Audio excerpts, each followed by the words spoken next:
Right, Hyderabad నగరంలోని Indira park వద్ద ఉన్నాము. ప్రతి సంవత్సరం కూడా ఇక్కడ ఇంటర్నేషనల్ డొమెస్టిక్ వర్కర్స్ సంబంధించినటువంటి సెలబ్రేషన్స్ కూడా జరుగుతాయి. సో ఇక్కడ మనకి ఫ్లెక్సీలో చూడొచ్చు. సో ఈ international domestic workers day celebration అంటే అంతర్జాతీయ గృహ కార్మికుల దినోత్సవ సంబరాలు ఇక్కడ జరుగుతాయి. సో దీనికి సంబంధించి కూడా సిటీ నలుమూలల నుంచి కూడా ఇక్కడికి భారీ ఎత్తున కూడా తరలి వచ్చారు. మనకి పూర్తిగా కూడా ఇందిరా పార్క్ వద్ద మొత్తం ఇక్కడ ప్రతి సంవత్సరం కూడా ఇట్లా నిర్వహిస్తారు. సో ఇక్కడ వీరంతా కూడా ప్రతి ఏటా ఏదైతే మహిళా దినోత్సవం ఎట్లా జరుపుకుంటారో సో ఆ రకంగా ఇక్కడ జరుపుకుంటారు. సో వివిధ ప్రాంతాల నుంచి కూడా మొత్తం ఇక్కడికి తరలి వచ్చారు. వారి సొంత ఖర్చులతోనే ఇక్కడికి తరలి రావడం జరిగింది. సో దీంట్లో భాగంగా ఇక్కడ జరుపుకునేటువంటి అందరూ కలుసుకుంటారు, వారి సమస్యలను కూడా తెలుపుకుంటారు. సో మనతో పాటు కూడా గత అంటే ఎన్ని రోజుల నుంచి ఈ గృహంలో అంటే గృహ కార్మికులుగా వీరు వర్క్ చేస్తున్నారు, వీరి సమస్యలు ఎట్లా ఉండే, సో వీళ్ళ పిల్లల విద్యాభ్యాసాలు కానీ వీళ్ళ సంబంధించినటువంటి కుటుంబ అవసరాలు సో ఎట్లా ఉంటాయి అంటే వీళ్ళు పని మనుషులుగా వెళ్ళినప్పుడు ఒక ఇంటికి వెళ్ళినప్పుడు వాళ్ళు ఆ యజమానులు వీళ్ళను ఏ రకంగా చూసేవారు, వీరు ఎట్లాంటి వివక్షకు ఏమైనా గురయ్యారా, సో వారి మాటల్లోనే తెలుసుకుందాం. మనతో పాటు కొంతమంది డొమెస్టిక్ వర్కర్ కూడా ఉన్నారు మనతో. అమ్మ ఏం పేరు అమ్మ? మీ పేరు? మాధవమ్మ. ఎక్కడ మీది? ఎక్కడ ఉంటారు? ఈస్ట్ మారేట్పల్లి, గాంధీనగర్. ఎప్పటి నుంచి చేస్తున్నారు మీరు వర్కర్? నేను ఇళ్ళలో పని 21 సంవత్సరాల నుండి చేస్తున్నా సార్. నేను 21 సంవత్సరం నుండి చేస్తున్నాం. కానీ వాళ్ళు ఒక తీరు అంటే మాకు ఒక తీరు, వాళ్ళ కోట్ల ఆస్తి మేము కాపాడుతున్నాం. కానీ వాళ్ళు మేము అవసరం ఏదో నడుతుంటే ఇవ్వాలలే రేపు అంటే ఎట్లుండదు సార్. మాకు ఈఎస్ఐ కార్డు కావాలి, అవన్నీ కావాలి. మాకు హాస్పిటల్ పోతుంటే ఏ సౌకర్యం, పిల్లలకి ఫీజులు కూడా పెంచారు. ఇప్పుడు పిల్లలకి ఫీజు పెంచితే ఎక్కడంటే ఇది చేసుకోవాలి చెప్పు. వాళ్ళు చేసేది 3,000 4,000 ఇస్తారు మాకు. ఆ 3,000 4,000 10,000 కిరాయి కట్టాలి. ఇల్లు కిరాయి మీరు నమ్మకపోరు. 10,000 కిరాయి కట్టినాక మేము 6,000 ఇళ్ళలో పని చేసినాక పిల్లలకి ఫీజు ఏమి కట్టాలి, మేము ఇల్లు కిరాయి ఏమి కట్టాలి. ఈఎస్ఐ కార్డు కావాలి. మేము 5-6 సంవత్సరం ఢిల్లీ దాకా పోయినాం. మేము పిల్లలకు పోయినప్పుడు ఇంట్లో యజమానులు ఉంటారుగా, వాళ్ళు ఎట్లా చూసేవాళ్ళు అంటున్నారు. వాళ్ళు ఏం చూస్తాడు, ఏం చూడరు. మాకు ఏం పని చెప్పిన సేపు అంతే. ఇక ఆ మీద మీకు మాకు మిమ్మల్ని ఏం చూడరు. వాళ్ళు ఏం చూస్తారు, వాళ్ళు ఏం చూడరు. ఎక్కువ జీవితాలు అంటే చేయి లేకుండా పో, మాకు మస్తు మంది దొరుకుతారు మాకు అని అంటారు వాళ్ళు. నాకు 3 పిల్లలు గవర్నమెంట్ స్కూల్కే వెళ్తారు. ఇక మాకు చదువు అంత డబ్బు లేదు, చదివిపిస్తాకే గవర్నమెంట్ స్కూల్కే వెళ్తారు అన్న.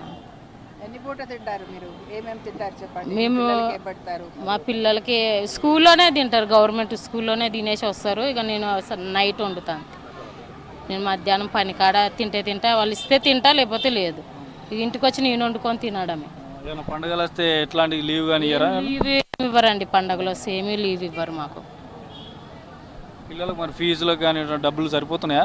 ఏం సరిపోవన్న, ఇంటి కిరాయిలే కిరాయి ఉంటాం కదా, ఇంటి కిరాయి సరిపోదన్న. 2,000 4,000 తెస్తాం, కిరాయి సరిపో. పిల్లలకి ఏమన్నా తినిపించాలని, ఏమన్నా బయటకు వెళ్ళాలని కూడా అంత పరిస్థితి లేదు. పిల్లలు ఏమన్నా చూద్దామని చెప్పినా కూడా మా అంత పరిస్థితి లేదు. తీసుకెళ్ళండి అన్న, పనే సరిపోతుంది. ఒక్కరోజు కూడా లీవ్ ఇవ్వరు మాకు. మీరు ఎక్కడి నుంచి వచ్చారు? మేము అస్మన్పేటలో ఉంటారు. కానీ మా ఇల్లు కిరాయిలు 4 ఇళ్ళు చేసుకుంటా. కానీ ఆడపిల్లలు ఉన్నారు. నాకు ఇల్లు కిరాయికే సరిపోతాయి పైసలు. ఒక కొడుకు ఉండే, కొడుకు చచ్చిపోయిండు. మర్డర్ చేసి ట్రైన్ కింద పడేసిండు. మా ఆయన చచ్చిపోయింది 10 సంవత్సరాలు అయింది. కానీ మాకు తినడానికి కూడా తిండికి వెళ్తలేదు. మాకు ఆడపిల్లలు సంపాదించాలి, నేను సంపాదించాలి, ఇల్లుకి నడుచుకుంటే పెళ్ళిళ్ళు ఎట్లా అవుతాయి ఏమో తెలియదు. నేను బాబుజీ నగర్ నుంచి వస్తున్నాను. నేను కూడా. మీ పిల్లలు ఏం చేస్తారు అంటే మీరు వాళ్ళ ఇంటికి పోయినప్పుడు ఏ పనులు చేయించుకుంటారు వాళ్ళు ఎక్కువగా? అంటే పని మనుషులు ఎక్కువ గౌరవం ఇవ్వకుండా చూస్తారని అంటున్నారు, నిజమేనా? చూస్తారన్నా, అంటే పని చేసినట్టే చూస్తారు, ఇంత రెస్పెక్ట్ ఏమి ఇయ్యరు. మా పని మేము చేసుకోవాలా. వీళ్ళకి కూడా నాకు హెల్త్ బాగాలేదు, నేను రానంటే లేదు, వచ్చి కొంచెమన్నా పని చేసి వెళ్ళాలని చెప్పారు. నాకు ఒక 2 months నుంచి హెల్త్ బాగాలేదు. లేకున్నా నేను ఒక 15 days రాకున్నా జీతం కట్ చేసి ఇచ్చారు. నేను ఇవాళ కూడా కొంచెం రానక్క, నాకు హెల్త్లో బాగలేదు, నేను కొంచెం మీటింగ్కి వెళ్ళాలంటే లేదు వచ్చి కొంచెం సగం పనన్నా చేసి వెళ్ళాలా అన్నారు సార్. దానివల్ల కొంచెం అక్కడ చేసి ఇక్కడికి వచ్చిన, మళ్ళీ ఈవినింగ్ మళ్ళీ వెళ్ళాలి అక్కడికి. నేను ఇప్పుడు పనికి వెళ్ళాను. టైంకి ఇస్తారా డబ్బులు? అంటే టైంకి అంటే 2 days వెనక ముందు చేస్తారు. అది మేము అడగాల అన్న, జీతం ఇవ్వాలక్క మీరు. డుమ్మా కొడితే పైసలు పట్టేసుకుంటారు అన్న. మళ్ళీ జీతం అక్క మాకు జీతం ఇవ్వాలి కదా అక్క అంటే సరేలే రా ఇస్తాం, రేపిస్తాంలే అని. వాళ్ళు రోజులు కూడా చూస్తారన్న, ఫ్రైడే సండే అట్లా. అంటే తిట్టుడు కానీ చేస్తారా ఏమైనా సరిగా పని చేయకుంటే? గిన్నెల టైంలో కానీ ఏమైనా కింద ముగ్గులు వేయడంలో కానీ అదేదో లేట్ అయితే అంటే అవన్నీ ఏమనరు. అది మేము ఎంత లేట్ పోయినా, మాకు చాతగాకైనా జ్వరం వచ్చినా మా పని మేము చేసుకోవాలా. అది ఎప్పటికీ అట్లనే ఉంటుంది. అది అనేసారు ఒకటేసారి మీరు చేసుకోవాలా అనేస్తారన్న. అది మేము కంపల్సరీ మా టైంకి మేము చేసేసుకోవాలి. ఒక్కరోజు కూడా అట్లనే పెట్టేస్తారు. మేము ఇవాళ రాము కదన్న, రేపటికే ఇంకా ఎక్కువనైతే కానీ తక్కువ కావు. అట్లనే పెట్టేస్తారు అవి. ఇల్లు కూడా ఊడ్చుకోరు వాళ్ళు, అట్లనే పెడతారు. మేము మీరు ఓన్ది వాళ్ళకి తెల్లారదు అన్నట్టు. లేదన్న, మేము లేనిది అసలు వాళ్ళకి లేదు. జస్ట్ వాళ్ళకి మేము ఉన్నామంటే మేము ఉన్నామనేసి వాళ్ళకి వర్క్ పోతున్నారు. అసలు మాకు ఒక రోజు లీవ్ కూడా ఇయ్యరు. లీవ్ ఎందుకు అంటే అవసరమా మీకు లీవ్ ఇప్పుడు అంటారు. ఒక గంటకు వచ్చి పోండి అంటారు మమ్మల్ని. ఒక రోజు లీవ్ అంటే ఇయ్యరు. మా అంతలో మేమే హాలిడే తీసుకోవాలి కానీ, లేకపోతే లేదు ఎక్కడికైనా వెళ్ళాలన్నా, జ్వరం వచ్చిందన్నా అది మేమంతలో మేమే తీసుకోవాలి కానీ వాళ్ళైతే ఇయ్యరు. మాకు ఈఎస్ఐ కార్డు కావాలని మాకు. మళ్ళీ ఇప్పుడు పిల్లలకు కానీ మాకు కానీ ఇప్పుడు నాకు హెల్త్ కూడా బాగాలేదు కదా, ఈఎస్ఐ కార్డు కావాలా. ఇండ్లు లేవు మాకు, కిరాయి ఇండ్లు కట్టుకోవాలి, 8,000 కట్టుకోవాలి నెలకి. మళ్ళీ మాకు చేసే డబ్బులు కూడా సరిపోతలేవు అసలు. పనికి పెట్టుకోరు కదండి, ఇక హాస్పిటల్లో పొంటే పోతాయి. మళ్ళీ కొంచెం మాకు ఏజ్డ్ వచ్చినా పనికి పెట్టుకోరు, ఇక మమ్మల్ని తీసేస్తారు అంతే. సో చూడొచ్చు, మొత్తానికి అయితే ఇక్కడికి భారీ ఎత్తున కూడా సిటీ నల్మల నుంచి తరలి వచ్చారు. సో ఖచ్చితంగా వారికి ఈఎస్ఐ పిఎఫ్లు కూడా ఉండాలంటున్నారు. గృహ కార్మికులు అంటే ఇంటిలో పనిచేసేటవాళ్ళు, అంటే వీళ్ళందరూ కూడా మహిళలు, ఎక్కువ శాతం మహిళలు, ఊరు నుంచి వచ్చిన వాళ్ళు. ఒకప్పుడు వ్యవసాయ కూలీగా ఉండేది, తర్వాత కన్స్ట్రక్షన్ లేబర్గా పనిచేశారు, దాని తర్వాత ఇప్పుడు డొమెస్టిక్ వర్కర్గా మారారు. వీళ్ళందరూ కూడా వచ్చినది ఊర్లో అక్కడ పని లేక పిల్లల్ని చదివించాలనే ఉద్దేశంతో చాలా కష్టపడి సిటీకి వచ్చాము. ఇక్కడ సిటీ అవుట్స్కర్ట్స్లో చిన్న చిన్న ప్లేస్లో గుడిసెలు వేసుకొని లేదా కిరాయికి వాళ్ళు ఉంటున్నారు. వేరే ఎక్కడెక్కడ పని దొరుకుతుందని చూసుకొని పని చేస్తున్నారు. రకరకాల పని, ఊడవటము, తుడవటము, గిన్నెలు కడగటము, అలాగే బట్టలు ఉదకటము, ఇంకా ఇస్త్రీ చేయటము, కొందరు వంట పని కూడా చేస్తుంది. కానీ వంట పని చేసేవాళ్ళు చాలా తక్కువ.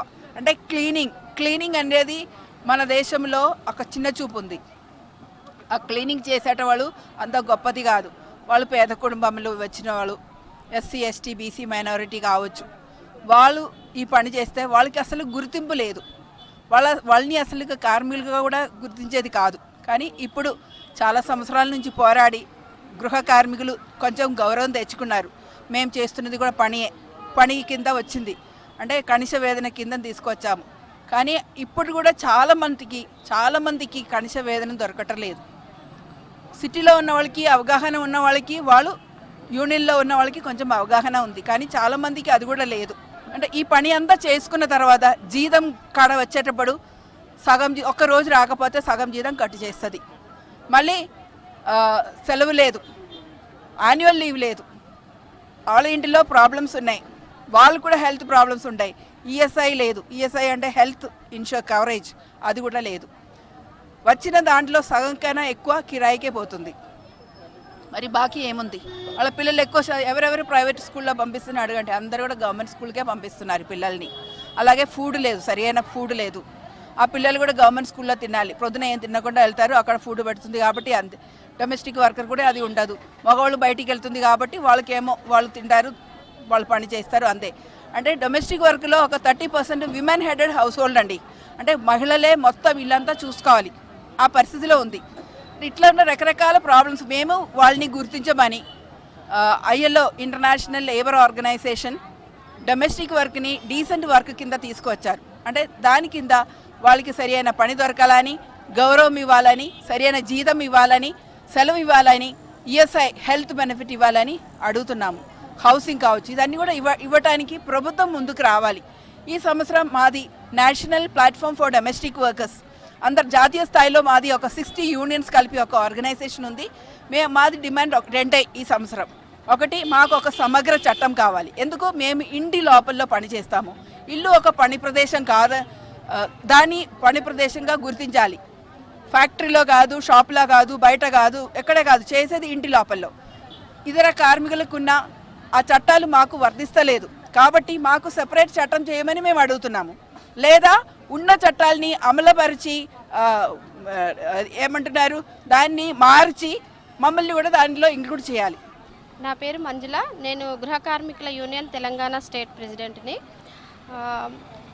మేము గత 20 సంవత్సరాల నుంచి గృహ కార్మికుల మీద ఫైట్ చేస్తున్నాము. మాకు అసలు గుర్తింపు లేదు. పని మనుషులు అంటే ఒక హీనంగా, చిన్న చూపుగా చూస్తారు. ఎందుకు చూస్తారండి? మేము ఒక కార్మికులమే కదా, మమ్మల్ని కార్మికులుగా గుర్తించమని అడుగుతున్నాం. ఈరోజు అంతర్జాతీయ గృహ కార్మికుల దినోత్సవం సందర్భంగా మా హక్కులు మాకు చాలా ఉన్నాయండి, కోల్పోతున్నాం. గత 30 సంవత్సరాల నుంచి మమ్మలను గుర్తించండి, మేము కార్మికులమని గుర్తించండి, కనీసం మాకు ఒక గుర్తింపు కార్డు ఇవ్వండి అనేసి మేము డిమాండ్ చేస్తూ ఉన్నాం. అలాగే మేము పొద్దున్న లేస్తే 4 గంటల నుంచి రాత్రి 6 గంటల దాకా రకరకాల 4-5 రకాల ఇళ్లలో పనిచేస్తాం. వాళ్ళు చెప్పిందల్లా చేస్తుంటాం. ఊడవడం, తుడవడం, కడగడం, తోమడం, బట్టలు ఉతకడం, వాళ్ళ పిల్లలను చూసుకోవడం అన్నీ చక్క పెడతాం. చక్కదిద్ది వాళ్ళు టైంకు జాబ్లోకి వెళ్తున్నారు. ఇవాళ గల్లీ నుంచి ఢిల్లీ దాకా ఎవరైనా ఎంప్లాయర్స్ యజమానులు అర్థం చేసుకోండి మా బాధలు. ఎందుకంటే మేము విసిగిపోయామండి గృహ కార్మికులారుగా. మేము గత 30 సంవత్సరాల నుంచి విసిగిపోయామండి. ఎన్నో ధర్నాలు, మెమోరాండంలు ఇస్తున్నాం, గవర్నమెంట్ అధికారులను కలుస్తున్నాం, ఎంపీలను కలుస్తున్నాం. నాయన్ నరసింహారెడ్డి గారు ఉన్నారు లేబర్ మినిస్టర్గా, అప్పుడు ఇచ్చాం మేము మా యొక్క సమస్యలు ఇచ్చాం, పరిష్కరించమని చెప్పాము. డబుల్ బెడ్రూమ్ అన్నారు. అప్పుడు ప్రతి ఒక్క గృహ కార్మికురాలికి డబుల్ బెడ్రూమ్ ఇస్తాము అని హామీలు ఇచ్చారు. ఎవరికి వచ్చాయండి? ఎవరికి ఇచ్చారు? ఎవరు తీసుకున్నారు? అది మేము ఈరోజు అంతర్జాతీయ గృహ కార్మికుల దినోత్సవం సందర్భంగా సెలబ్రేషన్ చేసుకోవాలనేసి మేము ఇక్కడికి వచ్చినాం. మేము సెలబ్రేషన్ కాదు, మా డిమాండ్స్ మా విన్నపించుకుంటున్నాం, మా బాధలు మేము చెప్తున్నాము. ఒక లేబర్ కోడ్ తీసుకొచ్చారు, 4 కోడ్లు. ఎందుకండి ఆ లేబర్ కోడ్లు అనేదే వద్దండి, మాకు వద్దే వద్దు. మాకు ఈఎస్ఐ కార్డు కావాలి కంపల్సరీ. మేము కాళ్ళు చేతులు పగిలి పనిలోకి పోతే రకరకాల సరుపులు అండి, రకరకాల సరుపులు, షాంపూలు, వాళ్ళు ఒకరు లైజాన్ అంటారు, ఒకరు ఎయిర్టెల్ అంటారు, ఒకరు ఏదేదో రకరకాల సబ్బులు వాడితే చేతులు అన్నం తినలేని పరిస్థితిలో ఉన్నారు మా కార్మికులు. భర్తలు ఉన్నా కానీ పోషించే స్తోమత లేని తాగుబోతు భర్తలు. అలాంటి గృహ కార్మికులమండి మేము. మాకు దయచేసి ఈరోజు నేను మీడియా మిత్రులకు తెలియజేస్తున్నాను ఏంటంటే, మాకు ఈఎస్ఐ కార్డు కల్పించాలి, మాకు కనీస వేతనము కల్పించాలి. కనీస వేతనాలు కూడా చాలా తక్కువ ఉన్నాయండి, చాలా అంటే చాలా తక్కువ ఉన్నాయి. 10,000 నెలంతా చేస్తే 8 గంటలు చేస్తే 10,000. మీరు ఎవరన్నా 10,000కు మీరు నెలంతా చేస్తే 8 గంటలు తీసుకుంటారా? 10,000కి ఈ రోజుల్లో ఏమొస్తున్నాయండి?